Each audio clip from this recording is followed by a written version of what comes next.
like a Hellcat.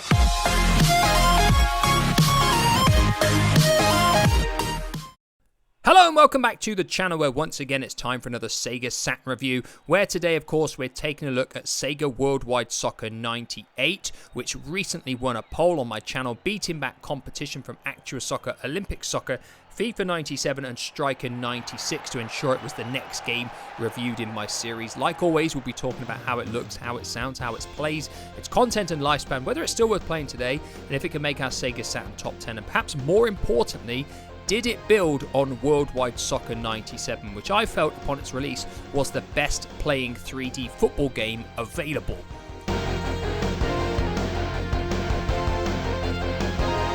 An interesting thing to note was that this game came out in October of 1997 over here in the PAL region, but didn't get released in Japan until March of 1998, and they actually got the sequel to this game in June of 1998 with the World Cup 98 Road to Win game. So those two games came out very, very close together. Sega Worldwide Soccer 98. So once the menu comes around, you'll see it's very familiar. You've got International Friendly Match, International Worldwide Cup, International Cup Tournament, International Penalty Shootout, Options, Player Edit, Club League and Club Exhibition. Heading into Options, you'll notice it is exactly the same as Worldwide Soccer 97. Nothing is different at all. Everything is laid out exactly the same, all the same options. There is nothing different to talk about whatsoever in this regard. Have to witness 90 minutes of football of the highest class. So like always, I'm going to start with visuals first, and if you played 1997's version of Worldwide Soccer and then you come and play 1998's, you'll notice it uses the exact same graphics engine. There is absolutely no improvements in this game graphically, which at the time was for me a massive disappointment. Sports gamers at that period of time saw year-on-year improvements, usually visually in terms of the way they performed and played, and Worldwide Soccer 98 remained completely static in this regard. It used exactly the same engine through and through in the matches. It performs no differently, it looks no differently. If you put them side by side with one another, you will notice absolutely no difference. And the big thing for me is by 1997, I'd have expected more, because I'd have expected slightly polished, more polished graphics, cleaner, crisper graphics than what we saw the previous year in 1996. When this game came out in 1996, there wasn't much competition and it was the best looking 3D football came around. But by the time this 1998 version came out, we'd seen ISS 64, we'd seen ISS Pro, there was lots of other football games on the market, so there was far more competition. So when this game came out, it simply didn't look as good as the other football games on the market, and it was a massive disappointment. It doesn't mean it looks terrible, it just means it doesn't look as good as I felt it could, and it was a massive drawback for me. In terms of presentation for the game, it's exactly the same as the previous game, which means that's good. All the menus still look good, clear, crisp and sharp, and I like that, but again, it's remained static. The game feels like the same game visually through and through. So overall in the visual department, I felt that Worldwide Soccer 98 was a disappointing experience.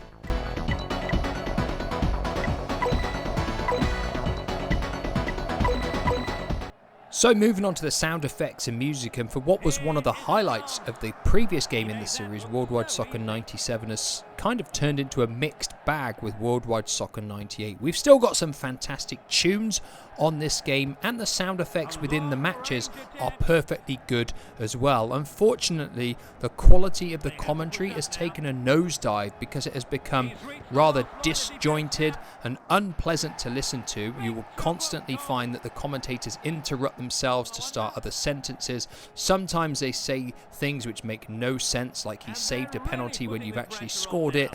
It's rather frustrating, a rather disappointing experience. Jack Charlton in particular sounds terrible. He sounds like he can't get his words out, and it is a very disappointing game in terms of the quality of its commentary. It should have improved. It should be clearer in quality as well over the previous year, but it's not. Unfortunately, that brings the game down a notch in my opinion. On the bright side, the music is still decent, so what I'm going to do is give you a few examples of the musical tracks within this game to hopefully cheer you up.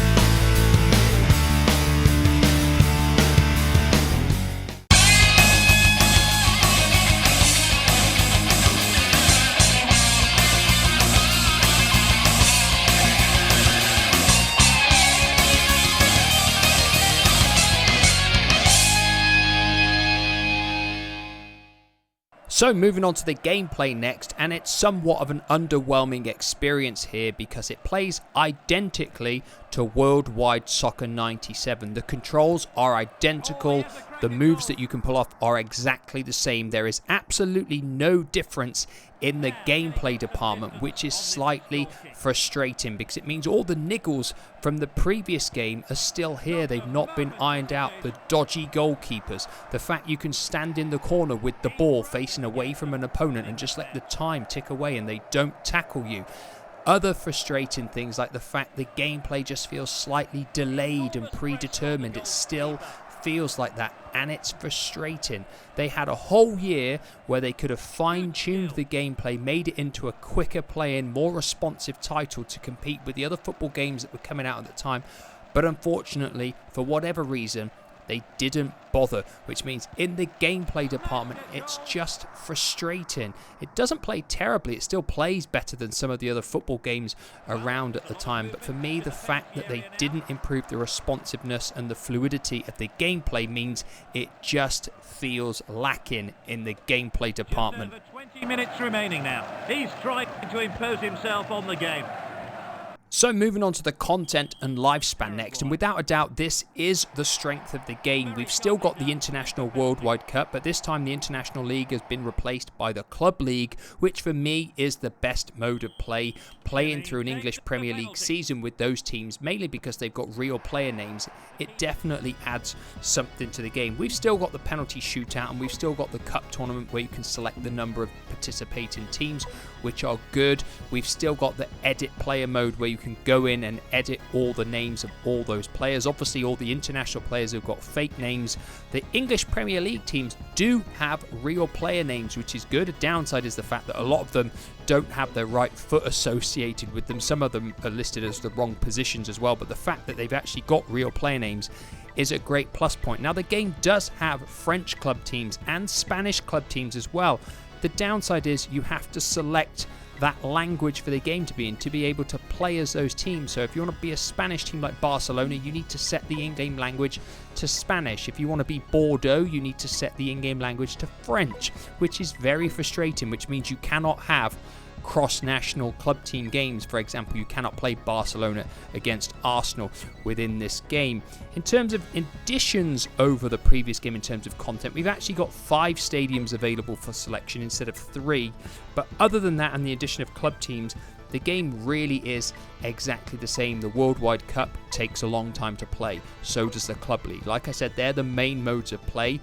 How much enjoyment you're going to get from them really depends on probably if you played Worldwide Soccer 97 to death. If you have, like I had when I originally played this game, I felt this game didn't really offer a whole lot. Even though I loved being able to play as Arsenal with Ian Wright and Dennis Bergkamp and all those other players that are in the squad at this point in time, I felt because it played exactly the same and it offered so little new over Worldwide Soccer 97, the lifespan of the game just wasn't there for me. It was overall a disappointing experience, basically just because they hadn't added enough new content to the game. Enormous pressure on the goalkeeper.